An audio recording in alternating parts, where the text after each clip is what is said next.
Thank you. President James Crawford. Vice President Shamika Brown. Trustee Shirley Baker. Trustee Kathy Corbin. Trustee Felice Holder. Trustee Gerard Morris. President accounted for. Trustee Letitia Walker. That completes the roll call.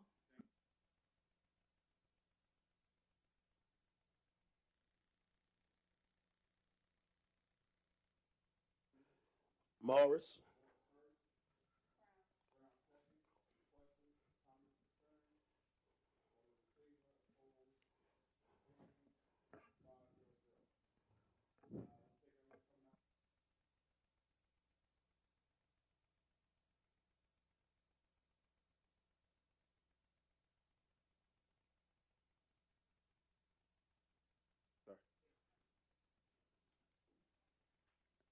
And at this moment, reading of the mission statement, by his passion for learning and mission driven. At this moment, motion for, do we need executive session for? Mr. President, Yes, sir. before we go into executive session, one thing I want to address here. At last month's meeting, we adopted a resolution, I believe it passed 6-0, which I was the author of, and that was to move the board meetings around the district in our school buildings. I'm not understanding why we are here tonight when we all said yes to start in January. So I would caution that we consider a building for next month to go to have our meeting, and then other buildings in the subsequent months. Another thing that I would like to point out is that the band is performing tonight. Only God knows how they're going to fit in this room, which was the point of the resolution. And in the resolution, it says that we would go to those buildings to celebrate the students, to observe presentations, if there be any, and also to celebrate staff. So we are doing ourselves a disservice by having them cram up into this room. I had them come to the H. Lee Dennison building, and if any of you ever been there and in the lobby, it's pretty huge. They couldn't even fit in there. So they're going to be packed here tonight like sardines. But it's all good. I'm going to hold my peace and let the Lord fight my battles. Okay. So we have a meeting next Wednesday. What is your preference for the next meeting? Which building? Well, I would say at this point, since the meeting notice went out, notifying the community that we'll be here, that starting in February, we move to different buildings. Which is your preference for the first building? The high school. High school.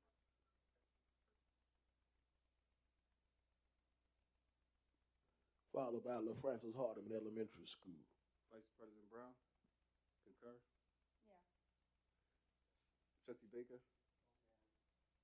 Trustee Corbin? Okay. So we will be looking forward to being at the high school in the month of February, followed by LFH, correct? Yeah. In March.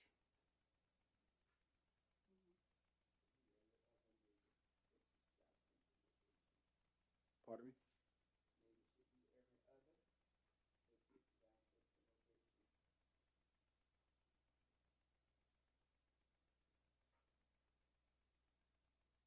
There's a comment on the floor that every other month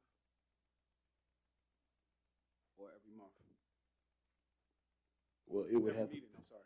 Every other meeting. Or every the resolution read every month. It would change. That way, you know, because there are months that we have a work session and a voting session, but that way the community won't be confused as to where each meeting is held.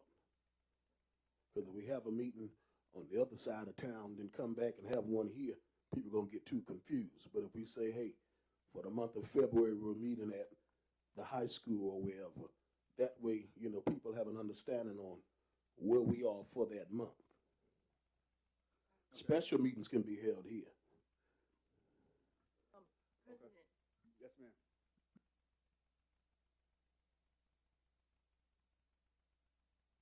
we have the voting, the work session here and have the voting session out. Idea. The work session here and the voting session in the schools. I would ask that we familiarize ourselves with the resolution that we voted on. So we do a stand as is with the standard resolution every month.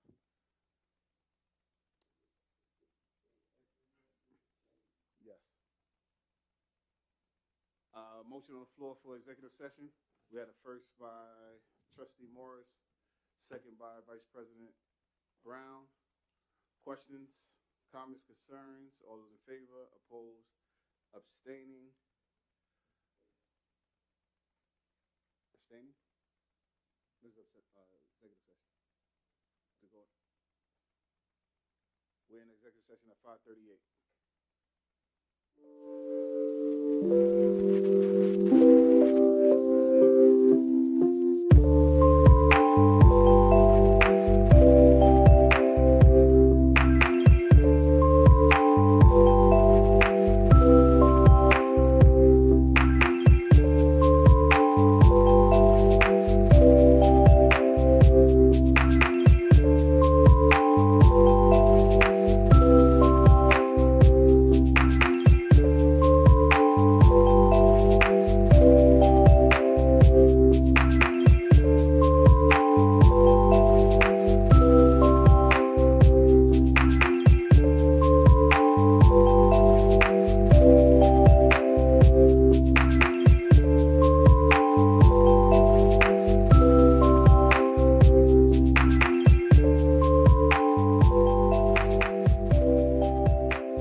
community members, Board of Education, and guests. We have a fun-filled evening for you tonight. And first, we would like to invite Mr. Stephen Davis, Director of Athletics, to come up and say a few words about some of our student athletes.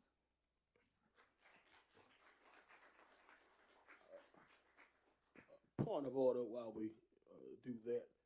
Could we have this removed from the screen?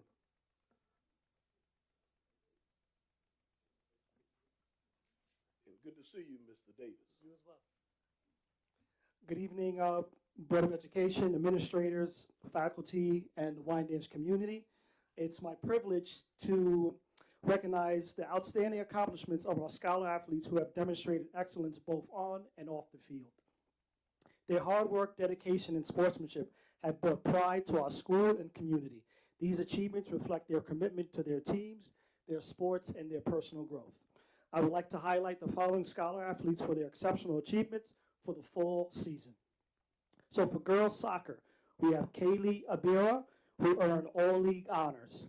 Kaylee, you can come up here.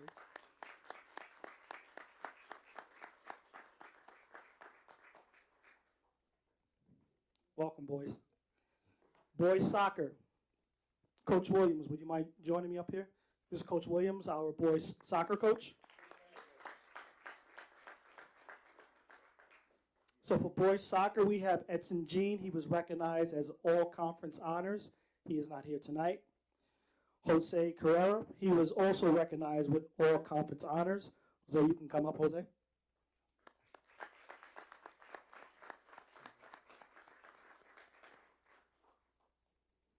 Justin Escalante achieved all league honors, and he was selected to the all-county academic team, so a true scholar athlete. Justin. Next, we have Emmanuel Maya. He also earned all league honors. Emmanuel, can come up.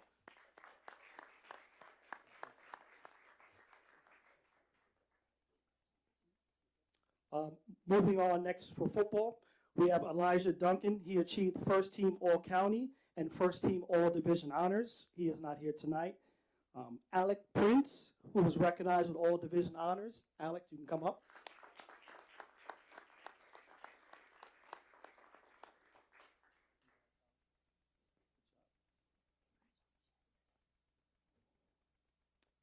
Next, Jaden Matt Curry. He was also recognized with all division honors.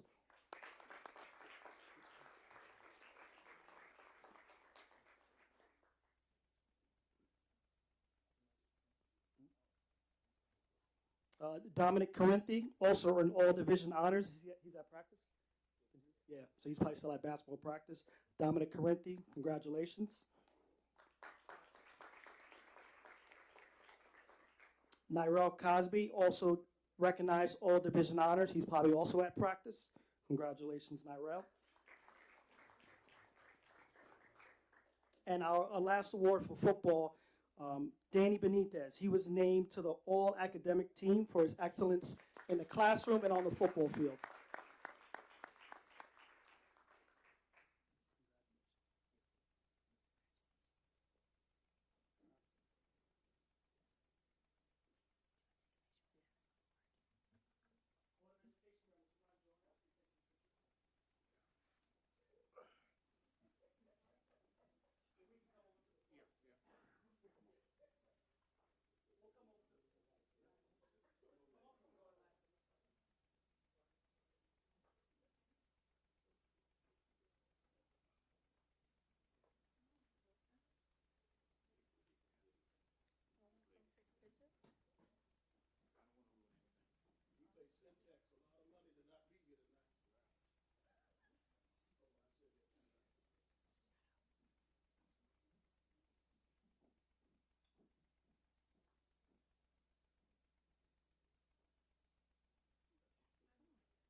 As you may hear, President Crawford,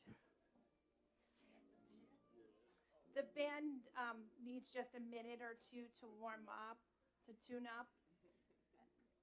We're going to ask them to step down to LFH, but I want to turn over the microphone to Mrs. Tanisha Crawford and Miss Tiffany Key, who are going to share some information about the Student Government Association. And I'm going to go move the band.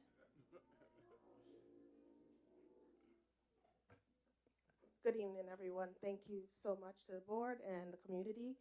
I want to turn it over to our president, Lauren Alfaro, who will present to you the clubs that we have in the building, as well as clubs that we would like to request to be chartered. Lauren. Good evening, everyone. Thank you for being with us here tonight.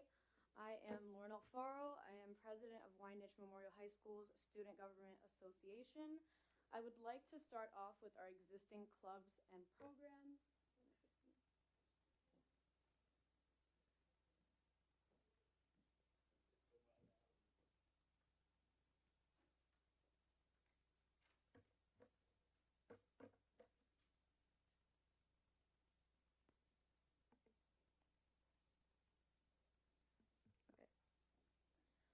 The mission of the Wyandanch Memorial High School student government is to ensure that an optimal learning community exists that will significantly provide for the best education possible and empower Wyandanch Memorial High School students to be competitive, productive, and contributing members of society. We do this by providing assistance in the coordination of all school-related extracurricular activities, as well as providing a forum for student voice and channels for student involvement.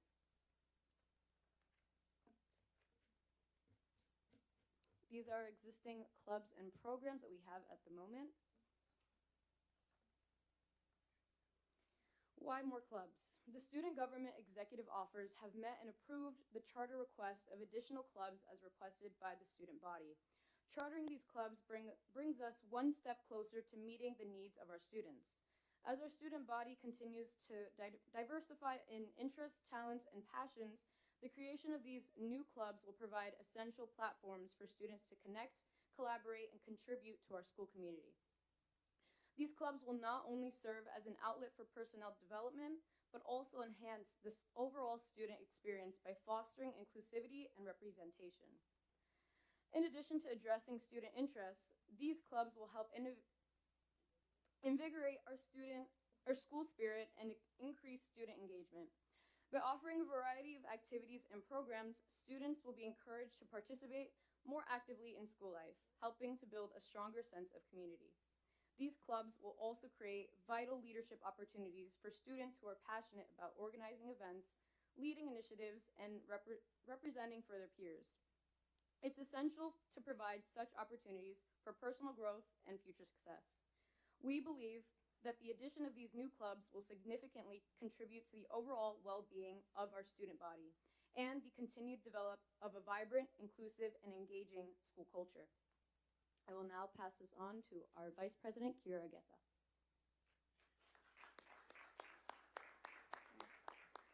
Hi, good evening. I am Kira Agueta, Vice President, and these are our proposed clubs to be chartered. Okay, first up is the math club that Abigail will be presenting. Hello, good evening.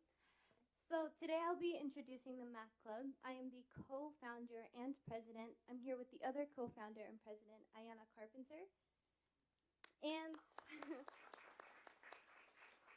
and the club advisor, Miss Church. So, the Math Club will provide a unique opportunity for students to explore mathematical concepts beyond the regular curriculum. By participating in problem-solving challenges, math competitions, and projects, students will be able to deepen their understanding of mathematical principles and improve their problem-solving abilities while showcasing their skills. The club will create a space where scholars of all skill levels can work together to solve their problems and share strategies and support one another in their mathematical endeavors. So I will be passing the mic to Carrie again.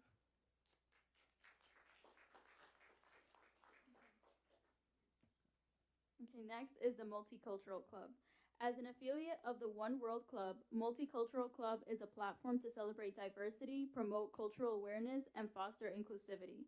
It provides our scholars the opportunity to break stereotypes and prejudice and connect with different cultures within the school and community. The club aims to coordinate various events, festivals, workshops, and invite guest speakers to build a more harmonious environment for our scholars and their family.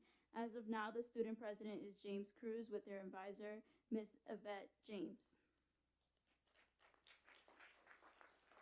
And next is the Baton Twirling Club by Ayana.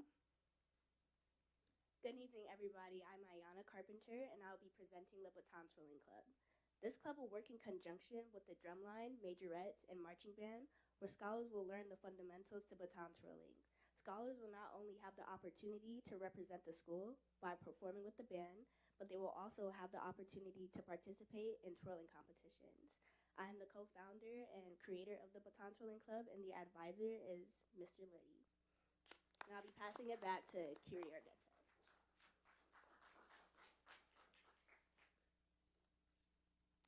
The Audiovisual Club.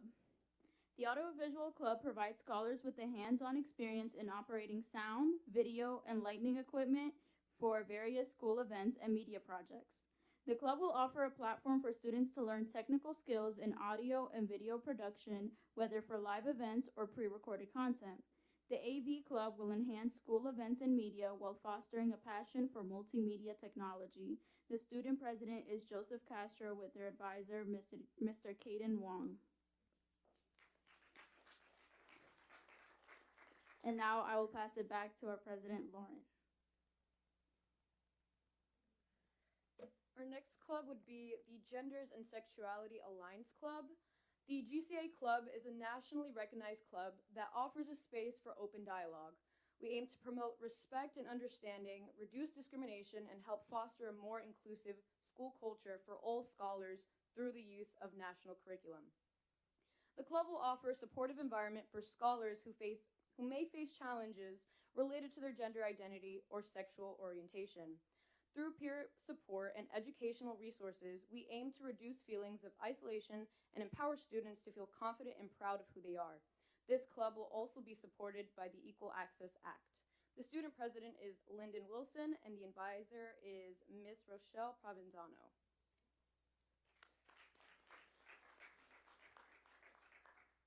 The next club is the Board and Tabletop Gaming Club.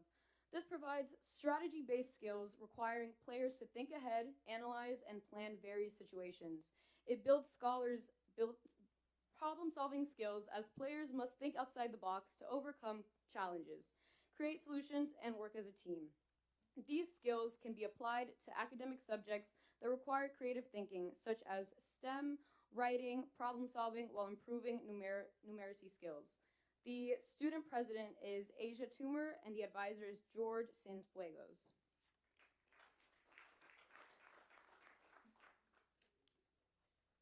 The next club is the Mock Trial Club.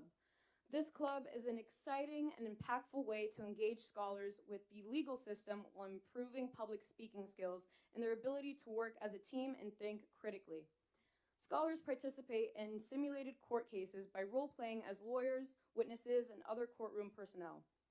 Participants learn about the legal system, how trials are conducted, and how skills required to practice law. Scholars will also have the opportunity to participate in mock trial competitions where teams represent the prosecution or defense in a fictional legal case. The student president is Edward Romero, and the advisor is Richard Stam. That concludes our presentation. We thank you tonight.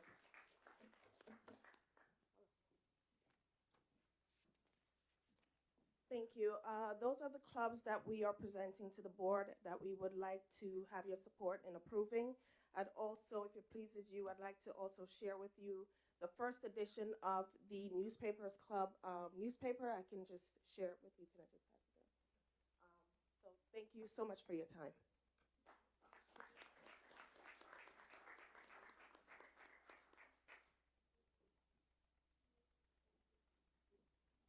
President Crawford, are there any questions for Ms. Crawford or Ms. Key? Questions, comments?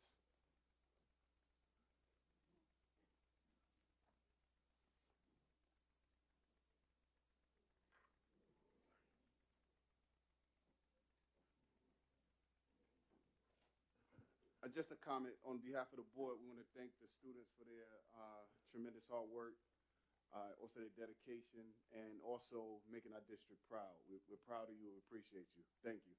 Excellent job.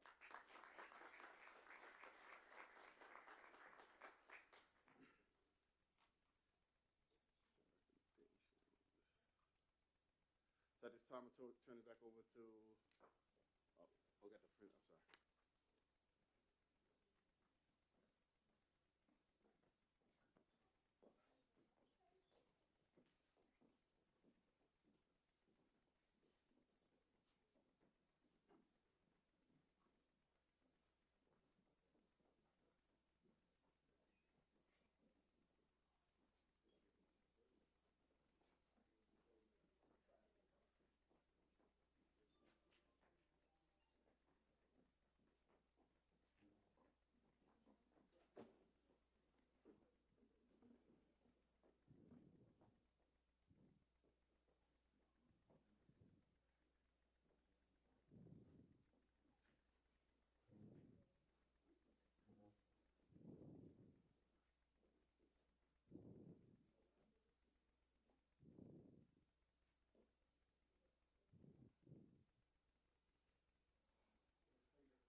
Mr. Liddy, before you out, Dr. Jordan.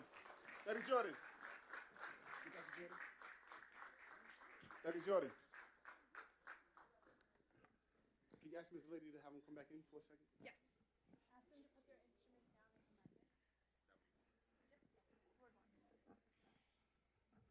They're just going to put those big, heavy Yeah. instruments down and then come back in.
Am I pressing the right button? Okay, fantastic. I'll use my speaking voice, okay? So your marching band was invited to represent the state of New York at the nation's capital Memorial Day Parade. Over 400,000 people are expected to be in attendance. This has also been broadcasted on Amazon Prime, PBS, and will be right around the corner from the U.S. Capitol.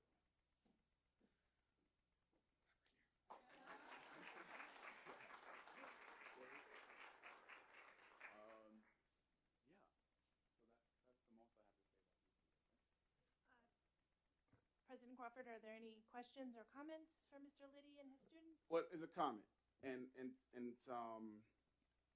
been long awaited, and you're part of one of the greatest traditions in this community.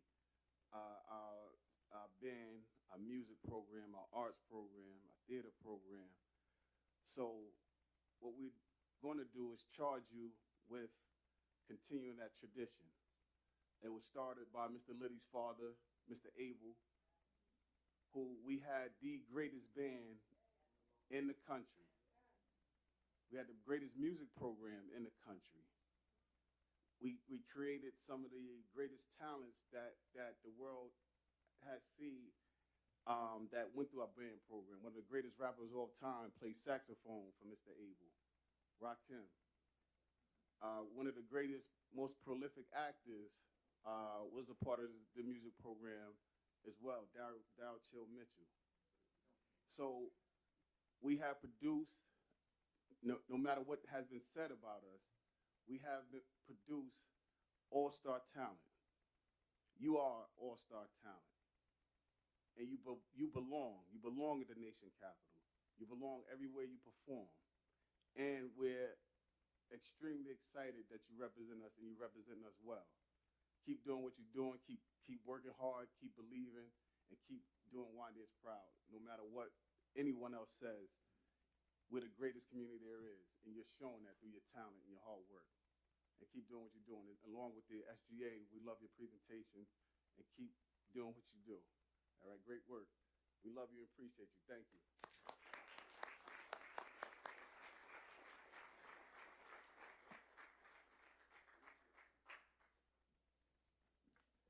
President Crawford, that concludes the superintendent's presentations. Thank you.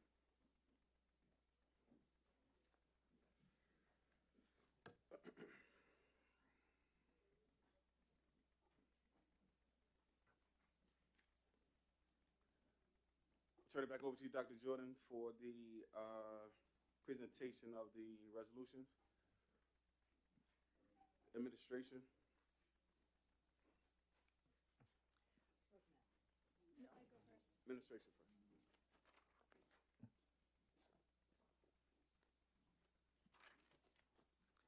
Good evening again.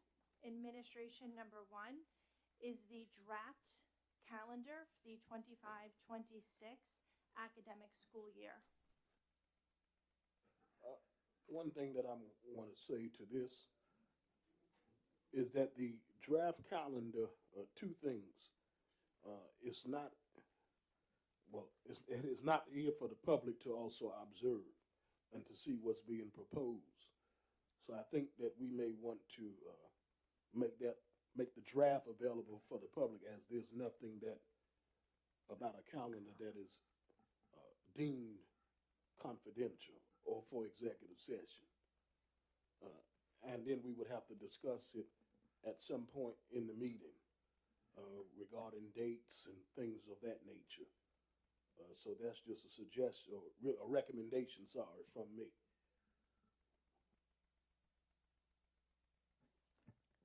Noted, thank you.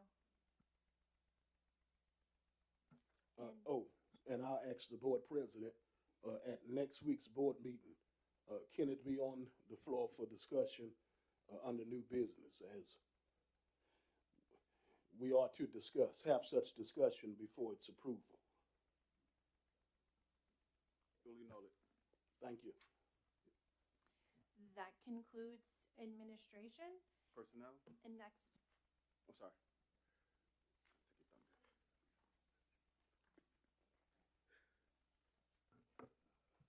Good evening, everyone. Personnel 1, resignation of MLK teacher. Personnel 2, district-wide appointments. Personnel 3, student field placement and internship at MLK and the high school. Personnel 4, sports appointments. Personnel 5, the tentative appointment of the interim assistant superintendent, principal at the high school, pending their interview. Personnel 6 is the same. Regarding these two resolutions, I wrote an email today because I do not believe, and the superintendent did respond and said that he had not thought about what I had said until I wrote it. With these two persons being candidates for a position, I don't think that it was right for their, one was revealed last month, but for their names to be revealed if we're going to interview them and make a decision regarding such. And it does not set a good precedent, nor does it look good for if they are currently employed, to such employer who has now been made aware before due and timely notice that they will be interviewed in Wyandanch. There was someone who interviewed with us in another district, and when he returned back to his district, they terminated him and said that he went on too many interviews, and thus he sued, and it made Newsday. So that's why I wrote my email today to caution the district with this kind of a practice. Motion to table personnel. Morris. 6. Morris, second. Brown. 5 and 6? 5 and 6, yes. Yes. Morris, Brown, questions? Those in favor, opposed, abstaining, 5-0-0. Motions are tabled until further notice. Until Yes. a decision had been made. Yes. Personnel 7, transition coordinator appointment. Question regarding this appointment. It says prorated. However, the effective date is January 22nd, 2025. So what are we prorating? We have been out of compliance. Students with disabilities are supposed to have transition coordinator to help them transition from high school to adulthood. And I believe this individual has been doing that unofficially. So then I would think, and I asked this to Oh, one moment. Okay. Yes. So just clarification, we're not out of compliance for transition per se. There's different levels of transition for special education is a requirement at certain ages. So in my office, we handle the most serious needs for transition, which are very, very intense. Dr. Martin wanted to bring forward, there is more of a general transition piece, which has historically been done by the guidance department. And I think that is what the target is for here, for the guidance department's role in connecting students with disabilities at the general level, which is much less intense than the highly significant level. So have this person been doing the work since the start of the school year, or they will start January 22nd? Yeah, I can't speak to Dr. Pepper's direct intentions for this. Got it. But I will say that, there's a lot of work that is done for our transitioning juniors and seniors as they're making the way and meeting their connections with Access VR and that sort of standard. No, that part I get is just the part of, because then the question is going to be asked is what exactly is being prorated if the effective date is not till the 22nd. Understood. Because if you prorate, The stipend is you're going back. prorated. So what would be the actual figure of the stipend? Would they actually receive 6,000, or there's a different figure? It will probably be a different figure once we get this straight with Dr. Pepper. Got We it. don't know. We do know that students with disabilities need assistance with transitioning from high school to adulthood with like Access VI, et cetera. And that has been happening. Gotcha. Mr. Wilson, can you explain a little bit about what it looks like when we prorate a stipend in WinCap with the start and end dates?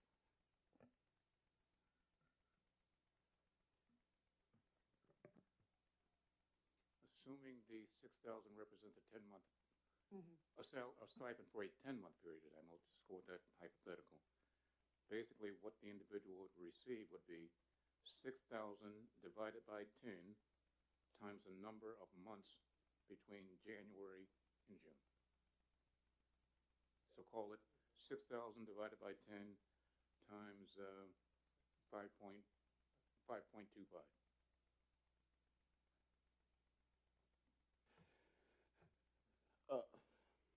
I think that we should be more clear on our resolutions, and the reason why. There's a resolution that's no longer here, but that you, myself, and Dr. Jordan discussed the other day as it pertained to an athletic appointment. You recall. I don't, but go ahead. I'm old. I'm sorry to hear that, but you're young. Isn't that but- resolution 4? Sorry, yes, it is here. But and this one says predated. So we have to be clear on figures and what the system is showing. You get what I'm saying? Which resolution? Number 4. Resolution 4, and we discussed that, and we said to put predated so that it's understood that this individual will be paid from the date that they start moving forward. From, November? Yeah, 4th? I'm sorry, go ahead. for payroll purposes, the terminology predated isn't necessary because here again, the stipend of $15.25 and $24.85 respectively represent the stipend paid for a season. What's in the predated effective dates columns is the length of the season, it looks like. We would only want something indicating prorated if that person did not fulfill the length of time required to be filled in order to receive the full stipend. It appears to me under Personnel 10B4 that this person began the winter cheerleading coaching at MLO on November 4th, but they're performing the duty for the entire season. Mm-hmm. So there's no need for proration and or predating anything. So for next week, we just eliminate that language, I think. Noted.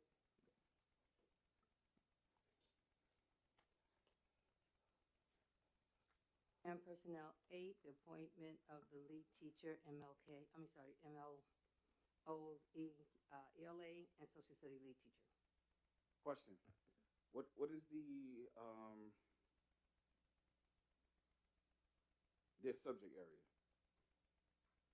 English Language Arts and Social Studies. They're the lead teacher for both content areas. And that's what their certification is in? Her certification is in ELA.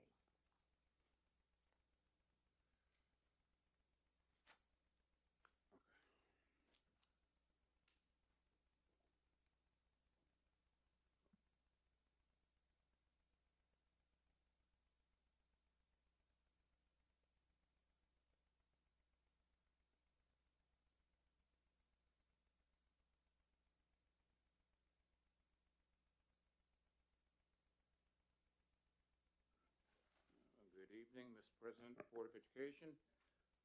Business 10C1 is a resolution regarding budget transfers. The budget transfers cover 3 separate and distinct areas as indicated on your attachment. If there are no questions on that, business 10C2 is the formal adoption of a resolution upon which the board was polled, I believe, last month. Most, if not all, of the required documentation has been received. The board was polled and granted verbal authorization for utilization pending the formal resolution being presented to you at the next board meeting, which is next week. Any questions on business 10C2? I do have a question. Who called? Who polled the board? Yes. I didn't. I'm going to, Ms. Reed, did you? Was I called? Okay. Okay. Because I do remember having a conversation regarding this with members of the Board of Education who may have asked me how would I have voted, and I said I wouldn't go either way until his insurance presented and all that's worked out. But I saw the insurance documentation and the supporting documentation, and I believe that we can memorialize this tonight. So motion to entertain this resolution tonight. Motion on the floor to entertain business 2. Got a motion by, first by Mr. Morris. Actually, and let me take back my motion for a second. Okay. And to also make a recommendation that we waive the fees. Now I put it back on the floor. Motion on the floor to entertain business, vote on business 2 with fees waived. We have a first. We have a second. Brown, second. Questions? Question. Yes. Mr. Morris, are you saying you're the only one saw the documentation, the business office didn't? No, I saw it yesterday or today when I went through my packet again. It was in the supporting documentation. So how come the business office haven't seen it? The business office saw it because they presented it to the superintendent, presented to us. Did you see the insurance? Bring me up to speed on what you're talking about. This resolution, have you received all supporting documentation that's needed? I saw it, and it's in board docs. What I've received is the properly executed use of facility form. Mm-hmm. I've received insurance information indicating the Wyandanch 36 North Sports is insured for the requisite amounts. What I have not received, as requested to date, is that Wyandanch, as is required, be added as an additional insured. Got it. Mm-hmm. So, Mr. President, should we vote on this tonight before the business office receive all the documentation and wait until Wednesday?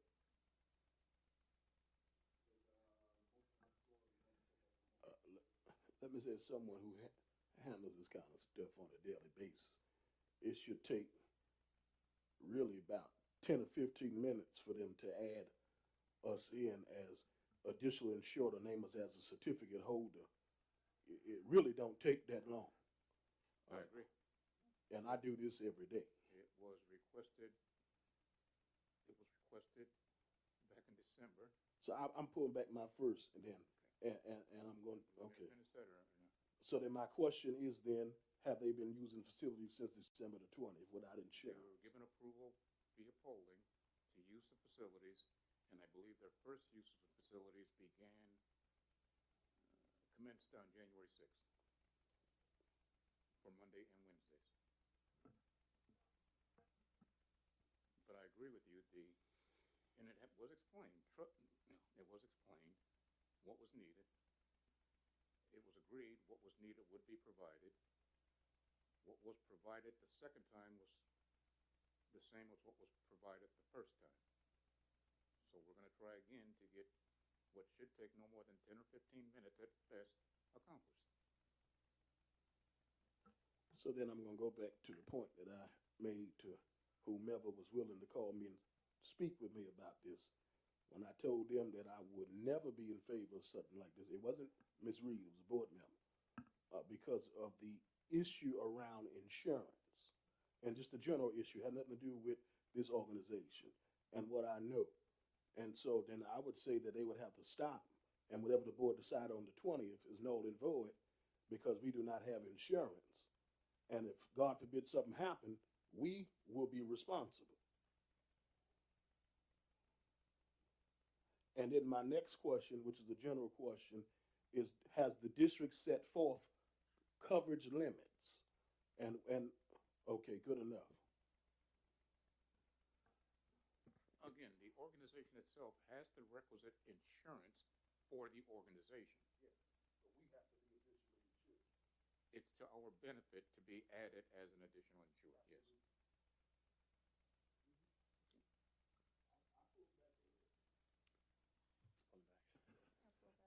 Pull back. Next resolution, curriculum. Good evening. Curriculum 1 are the field trips. Question Yes. regarding, actually, I'm gonna ask about every field trip here except for Liberty Partnership, as I believe they were the ones who presented to us. How does this, what educational benefit does the gaming trips as well as the Long Island Nets, so that's the band, so I'll take that out. The gaming trip, what educational benefit does this have? So the gaming course that is run at the high school, they have learned sort of the business end of the gaming kind of institution. So they looked at all the gaming skills and they talked about the business aspect of the gaming world. So they're going on the trip to Retro Source Gaming, where and it's from 8:30 to 1:30, and it's not a cost to the students or the districts in terms of transportation. And they're going just to take a look at what they've learned about the business aspect of gaming and seeing it in a real business in the community. Got it. Thank you. You're welcome. Any other questions about the trips? And for the Wyandanch Marching Warriors, they are performing at Nassau Coliseum for those trips, so that's exciting for them. One other question, and there's a resolution, Board of Education resolution, that talks about funding and whatnot, and that part we'll discuss in executive session. However, last month, I did state on the record that when it came to the trip that Mr. Liddy alluded to, that we need to identify the funding source and things of that nature. It is my understanding that they are actively fundraising, but we still have, the trip has not been brought back to us for its approval. So we may entertain a resolution to find a funding source or figure out how this is going to be paid for, but the resolution have not been brought back regarding the approval of the trip. Yes, it was on the special meeting last week. We added it to that, to all the other trips. It was on there. What special meeting was held last week? Wednesday.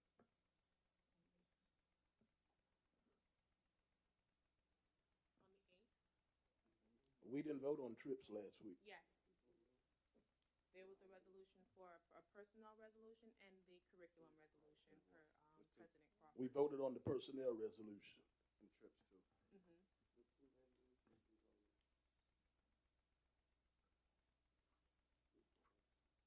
I don't recall.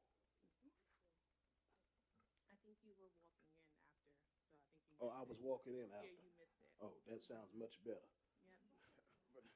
But I still don't recall because I wasn't in the room. So have we identified a funding source? If not, then we just did something that we that we said we wasn't gonna do last month and expected a different result. In lieu of everyone else is silent, I'll answer. We have not identified a funding source. So what was the point of bringing back the resolution if it was stated that it would only be brought back once we identified how we would secure the money? Clarifying and hoping that we will discuss further in executive session. Duly noted. The amount is not the reason, the amount of money being requested or pledged isn't the issue. It's more an issue of permissibility. Well, like I say all the time, I'm gonna hold my peace and let the Lord fight my battles. Any other questions about trips? Okay, curriculum number 2 is the Gifted and Talented program. I have a question on this. When the superintendent presented this, the question was asked, and he asked when I questioned this $56,000 total, he then leaned over to his right and looked at Mr. Wilson and asked if we had the ability to fund this in the current budget and whatnot. Now, I'm still of the belief that $56,000 is not enough money to fund a program to this magnitude, especially knowing that you're going up to, I believe it says grade 6.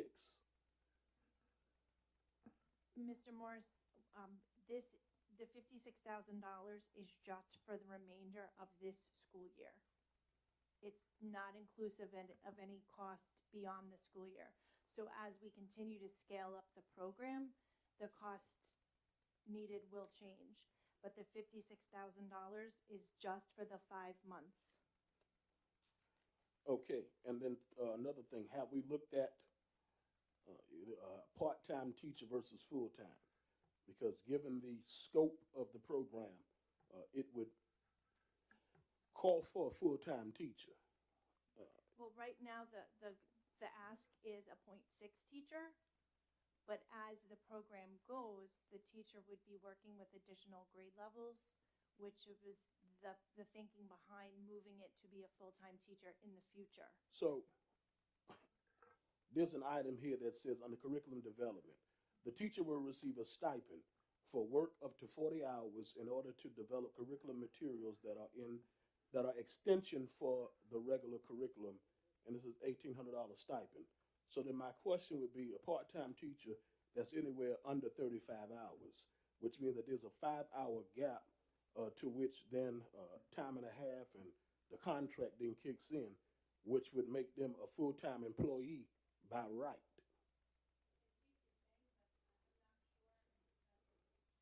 Sorry, my mic wasn't on. The way I believe they are entered is they are entered as a .6 FTE. Mr. Wilson, I'm not sure, and maybe you can answer this better, if having them do the curriculum work would exceed the number of hours per week, or if they would be board appointed as a .6.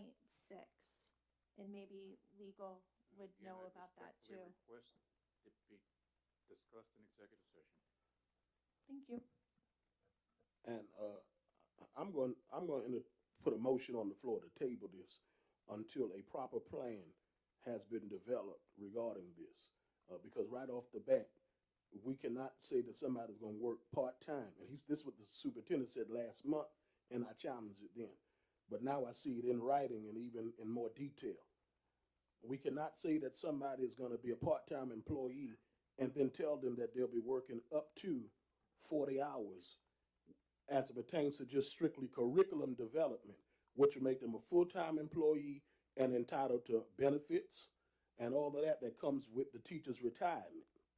So when I looked at the figure last month and I challenged him, and he and the then board president, oh, well, we're going to do this and all of that. I was right with what I said then, and I'm going to be right with what I'm saying now. So instead of rushing this and throwing this down our throat, come back with a better plan.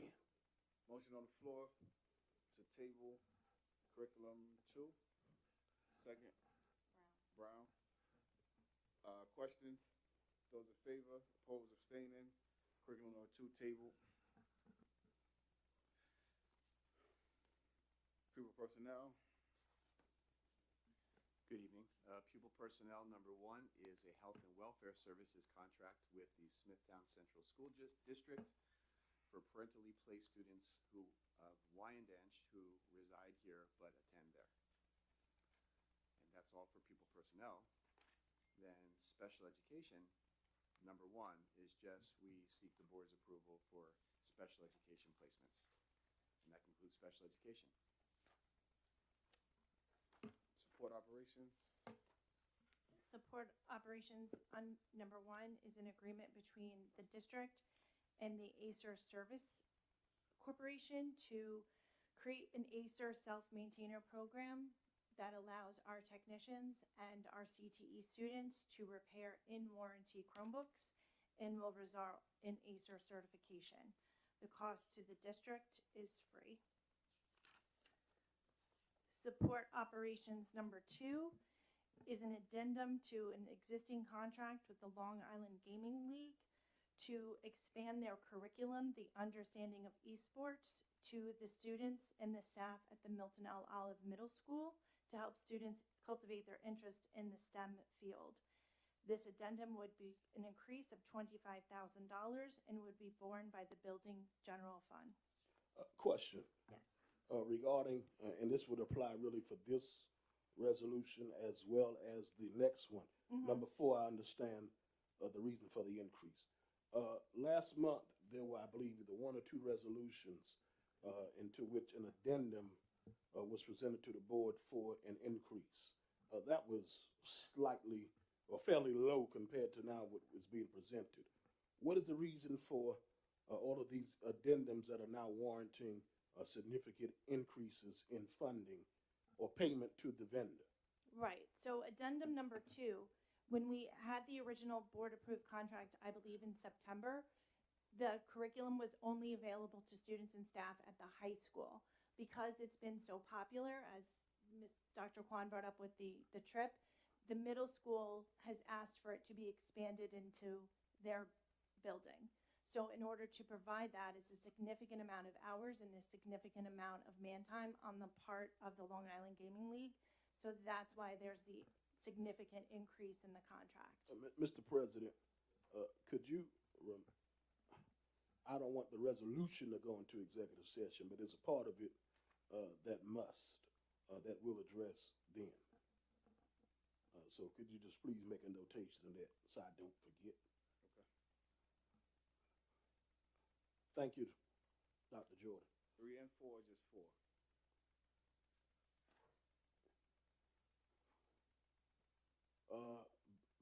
Both. Okay. Duly noted. Should I read 3? I guess we'll Bless come you. back to it after executive session. Okay, yes. Okay. Support operations number 3 is an addendum to an existing contract with the Farmingdale State College, and this is a good news, bad news. The bad news is we have to increase the amount of money to pay them, but the good news is it's because we've increased the number of students who are taking dual enrollment classes at the high school. And since these costs are funded through Title IV, it does require a small addendum, but it's very exciting for that. Thank you. So I won't have any questions for 3 later on. Thank you. Okay, and support operations number 4 is an addendum to an existing contract between the district and Scope Education Services for the purpose of providing an after-school enrichment program on the premises of the Wyandanch Memorial High School. This requires an addendum because our previous contracts are on the premises of the elementary school and of the Milton L. Olive Middle School. Question. Yes. The other day, Trustee Brown wrote an email regarding Regents Prep and review. And it was stated in the response that she received that that was covered under support operations number 4.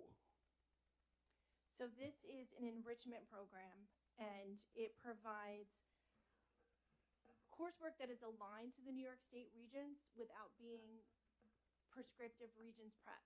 So for example, they will be doing forensic science and crime scene investigation, which is aligned to not only the English language arts because they're writing reports, and it's informational reports, which studies show that that's where students need the most support on the ELA regions, but it's also aligned to the biology curriculum.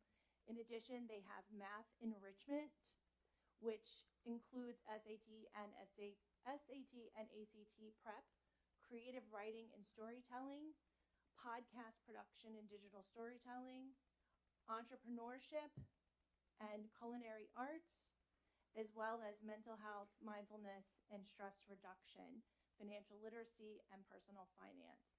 In addition, the high school is offering Regents prep classes.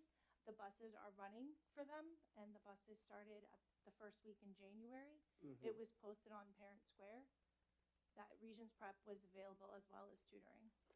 And did the Board of Education vote and approve that? 'Cause That, I believe, is occurring, that the teachers are monitoring their own schedule.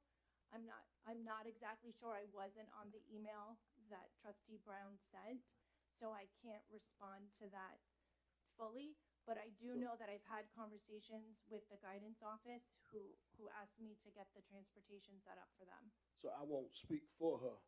I'm just gonna speak for what came to my email when they hit reply all. And it said that, with respect to her inquiry, regarding, the lack of Board of Education approved, personnel to do Regents prep or Regents review, she was told that we will be voting on that this week, and it will be, support operations resolution number 4, and that will be inclusive of an entire after-school program. This is inclusive of an entire after-school program. This Board of Operations Resolution number 4, So- minus the twilight. So what would defer this from the traditional Regents prep? So traditional Regents prep can occur in many different ways, and really the best place for it to occur is where students are, and that's during the school day, which is why we have AIS courses at the high school, which is why we have Regents prep embedded into the school day, because study shows it's best to meet students where they are. And additional research shows that if you have a student in a room after the school day and you do drill and kill with them, it's not as impactful as providing them additional ways to learn the same standards, just presented in a new and different way. So, as a graduate of North Babylon High School, we had Regents review after school. And I'm sorry to report that their numbers are higher than ours. So it worked over there. And, you know, we can't try to continue to reinvent the wheel to find the best solution, and rather than sticking to what we have and trying to improve it. Because when I see the SCOPE program now coming in, and it takes away from the traditional review of the tests, where, because during the day in the class, teachers are taught not to teach towards the tests. So after school, when you're actually going over older Regents and saying, hey, students, this is what you may see on the Regents exam. I'm just trying to envision how SCOPE will be able to do that than what I feel the teachers or the classroom teachers will be doing in the after-school Regents prep course or program.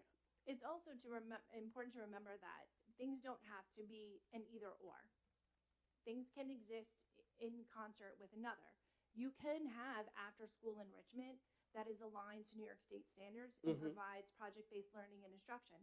And you can have targeted Regents review if that's what is necessary.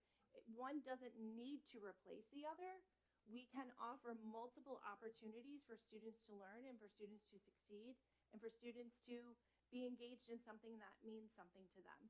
So how can we then test that later on in the school year? Because at the January Regents, only 2 types of students sit for the January Regents. Those who have failed and have to take it again, and they were not able to either take it in August or they might not have passed it then, or those who are looking to graduate early. And so they want those extra, they want advanced Regents diploma and things of that nature. But the student who it just receives instruction, they go and take it every June or whatever, and they pass, they may or may not sit for the Regents, and want to get a higher score. But how would we then incorporate ensuring that those students who are taking it in January are able to have the proper review without this new way of reviewing? They should be scheduled for, and it's my understanding that they are scheduled for classes that meet during the school day that are aligned to the Regents standards. Got it. Thank you. Because if they failed the Regents in June or August, that would be the sequential course. Got it. Thank you very much. That concludes support operations, and that concludes the superintendent's resolutions. Just going back to the regents, I'm a little confused. I know we had a discussion during the curriculum meeting yesterday in terms of that there were no classes for Regents Review. Do we have Regents Review classes or we don't have Regents Review? So thank you for that question. So there are Regents Review type courses embedded during the school day, and if I could share one example with the board, we have a course called Intermediate Algebra 1, let's say. And the intermediate course is a course where if the student passed the class but failed the Regents, the student can take that course because they failed the Regents. So they have, so it's a full year course. So they are prepped to retake the Regents in January. So maybe some of our students pass the Regents in January in that course, and maybe some of them don't. So what is happening on the second half of the school year is that we're looking, moving forward, to create more project-based opportunities in the second half, because we're going to have to differentiate that curriculum. So when we talk about project-based for those students, we look at, let's say, Algebra 1, and we look to see where is that Algebra 1 connected to their life, or, in terms of what's out in the world. And we come up with a project, and there are specific days for the students who might have failed the Regents in January, again, who will have targeted preparation, but most of the time it will be looking at Algebra 1 sort of in life and creating a project-based opportunity. Because sometimes when we constantly drill and practice, by the time they actually take it, they're like burnt out from it. So the second half of the semester in that type of course gives them a chance to be a little bit more creative, take a little break, and then there will be targeted days scheduled for them to do targeted preparation. So there are courses like that embedded. We also have certain courses that are double period courses, so that the second half of the second period can be more AIS support, service-based, where they can be stationed, they can use technology to have that extra support. It does not mean that they shouldn't have the extra Regents prep outside of the school day, but we just wanted to share that there is opportunity for that during the school day. May I add some flesh on that? Oh, yes, because I was getting ready to. Go ahead. Only in addition to what Dr. Kwan has stated in terms of what the district is offering during the school day in terms of the intermediate algebra and other prep opportunities, exclusive to the high school, of course, we offer what's labeled as AIS Regents courses. Those courses based upon what's been provided to me by the high school, those courses are specifically designed to provide Regents prep opportunities for those students who have been unsuccessful to date in passing the Regents. We have one such course for each content area. It's a part of the regular schedule, one for English, one in the English area, one in the math area, one in the social studies area, one in the science area. That's in addition to the coursework the courses that Dr. Kwan so eloquently shared with you. So, yes, during the student schedule, during the day, select students who were not successful with the Regents have had the opportunity to be scheduled into these prep courses for the regions. They remain there per schedule for the entire school year. That's in addition to any scope programs, any twilight programs, etc. Okay, but my question is from the dialogue from yesterday during the curriculum meeting of there were no board approved Regents prep courses because the board did not approve any Regents prep courses for the high school. That doesn't require, it's a part of the high school schedule program as You know- presented in the budget, as approved by the community, etc. It didn't require any type of board action. And So- the reason I stated what I stated is because Wait, say that it's again. there. I didn't hear that. Say that again. It didn't require what? Board, it didn't require separate board approval Okay. because it was a part of the budget, Right. part of the school day, Right. a part of the staffing, and it's being done. It doesn't, In the teachers' union contract, and what the Board of Education has been approving for the last 4 years was, and I'm only saying 4 going on 5 years to my knowledge, and what I voted in favor of, was Regents Prep after school, and to which staff was paid a stipend to conduct such. So I don't know. We reinvented the wheel, I guess. I don't know. after-school activities for which you are paying personnel does require board approval. Again, what I'm stating is Regents prep opportunities for 24-25 began in September of 24 and have been available to students to be assigned to at the discretion of the school itself for the entire school year. Got you. And when I asked that question on November the 13th, after I got back on the board, the superintendent looked at me like I had 10 heads and said he didn't know what I was talking about. And I wrote it in an email as well and said that this was implemented in this budget, the budget for this school year that was presented to the community. And we didn't get an answer until probably December or January on where we stood. So we just found out about this. So, and there's nothing against you, Mr. Wilson, but it is the COO. The board president is the CEO on the general municipal law. But the superintendent didn't even know what I was talking about when I came back on the board and asked about this very same issue before it intensified. So I would task the superintendent, whenever he comes back, to re-implement this after-school program, because he didn't even know that we were doing it during the day.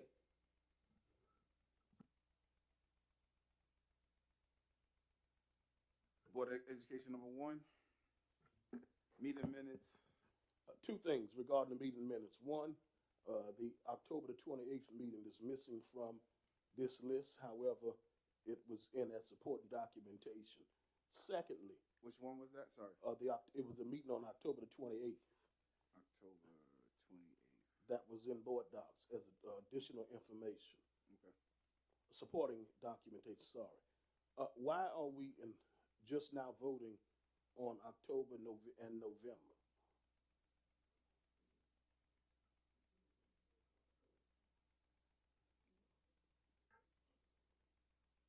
November was on last month's agenda and it failed. What failed about the minutes? You had stated that they were not in board docs in the correct section, therefore you did not vote to pass it. So what? And others also agreed with that. Okay. So now they're back in there with the rest of the minutes for this month. Got it. Now, as it pertains to the November the 13th minutes, there needs to be one addition to the minutes to state, and it should state at the beginning of it, as it did back when Mr. Reed filed his appeal and the seat was vacant. Those minutes should read, for the purpose of the record, that Trustee Mars was reinstated by the Commission of Education, and thus the seat that was vacant for 5 months had been filled again. thank the Lord. But that should be on the record for that meeting. So can nobody say, oh, well, where was the man for 5 months? He missed over 3 meetings? No, he was reinstated.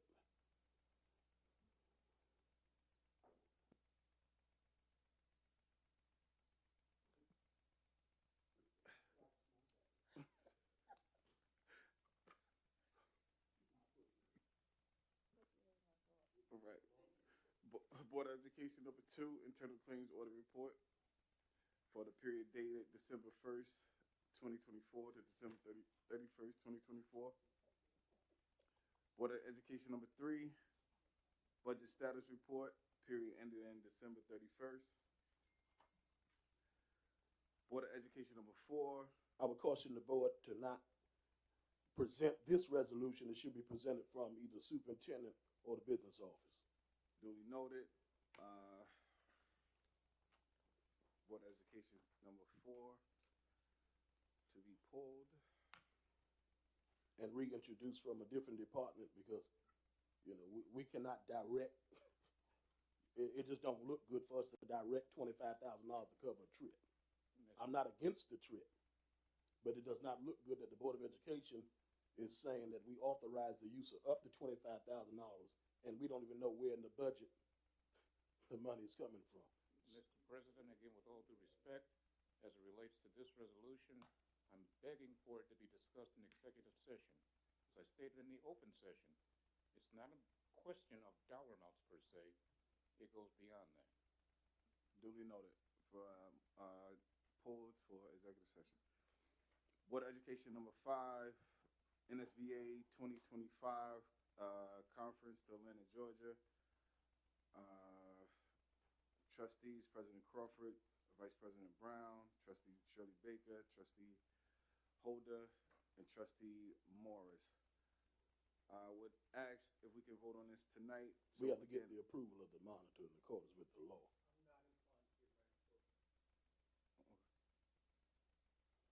All right. Duly noted. Motion for executive session. Could I ask why?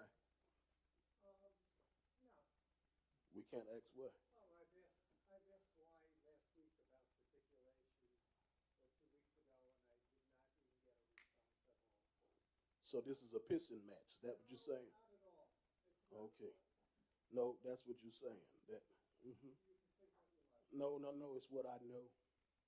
So you taking a separate issue, you want to execute your perceived authority. Let me tell you, what's happened is that people have gone on conferences. Your board policy specifically says that when less than the full board goes to a conference, those individuals who go to a conference are supposed to come back and report to the full board in public session. Who exactly are you talking about? Whoever's going to a conference. Okay, in the last 4 years, I was the only one that went on a conference, and I gave my presentation to the board, to which entertained a very robust conversation. Mr. Reed. Mr. Reed, okay.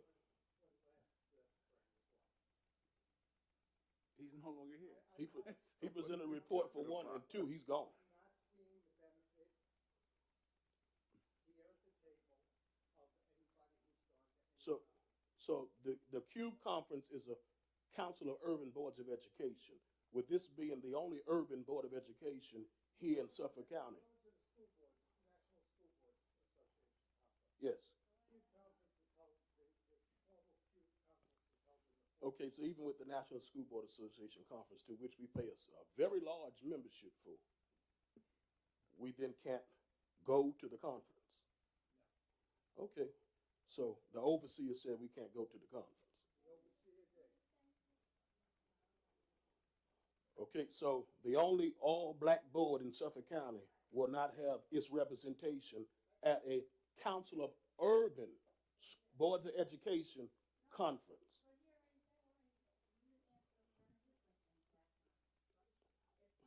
Mm-hmm. So we're back on the plantation.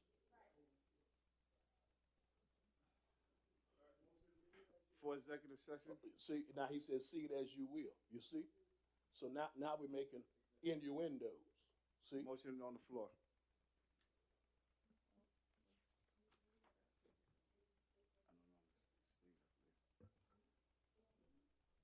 So we'll call the commissioner tomorrow. Ms. Corbin first.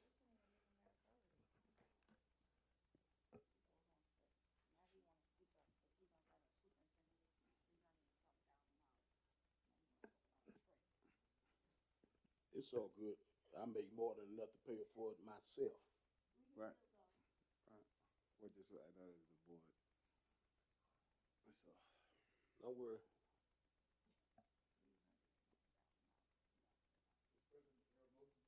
There's a motion on the floor. First by Ms. Corbin. Just wait for a second. Yep. So there's a motion on the floor to enter executive session to discuss items regarding personnel, potential litigation, and to receive the advice of legal counsel. The first was by Ms. Corbin. Trustee Corbin. Trustee Corbin. Okay. Still waiting a second. Thank you, sir. Morris was second. Morris second. I will exit this meeting so that my actions do not warrant a removal again. Okay? Because it won't be illegal this time, so I'm going to leave this meeting. Again, point of information and prior to, and I apologize for interrupting. Is there any expectation of there being resolutions to be presented subsequent to the executive session? No. Oh, yes, one. Yes, I'm sorry. One. Mr. President, we can either vote on that resolution now before we go Let's back do it into now. exec, or come back into public. Do it now. Can we have the first and second pull back for the executive session? Yes, Ms. Corbin, Mr. Morris? Yes, pull back. Motion on the floor for resolution board number 5, I believe, or 6? 6. Board of Education number 6. Thank you, sir. The resolution reads, be it resolved that the Board of Education hereby directs the immediate suspension of any operations by the Kappa League Student Club, and be it further resolved that this resolution does not imply that the Board of Education ever authorized the operation of the Kappa League or any activities by the Kappa League. Is there? Morris. Okay, we have a motion by Morris. We get second? Brown. Brown second. Any questions?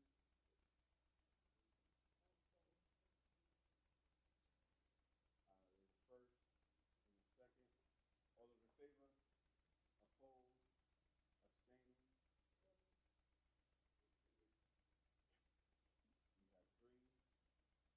0, 1. Madam Clerk, I would like to go on the record. You ready? I believe that this Board of Education should deeply reflect on the very robust conversation that was held. That's all I'm going to say. And that the failing of this resolution does not represent anything that would desire the prudency of the district as well as this. I'll leave it there. But that's all I'm going to say.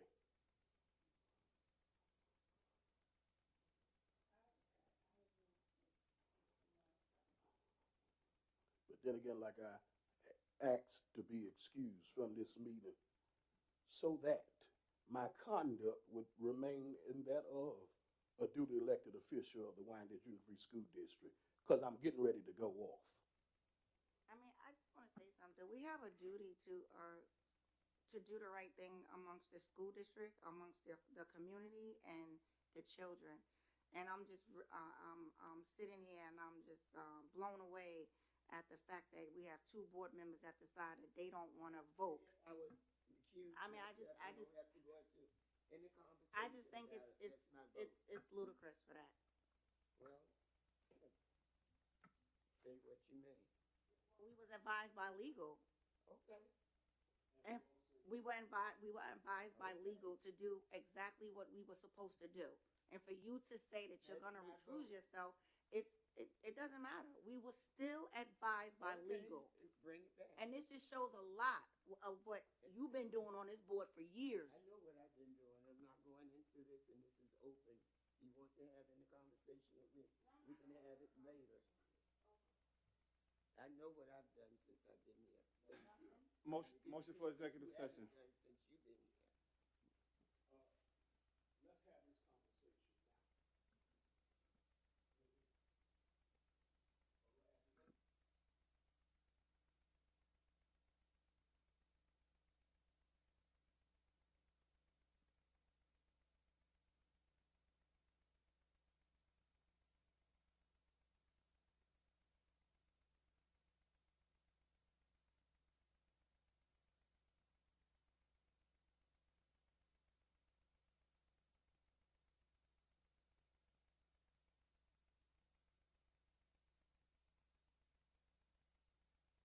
This district have set through $19 million worth of deficit since you've been on this board.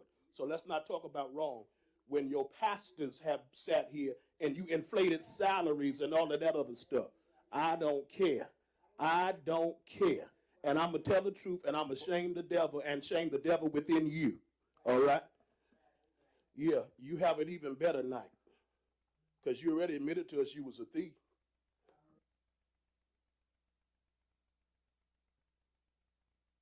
So I don't know, what are we supposed to do?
Thank you.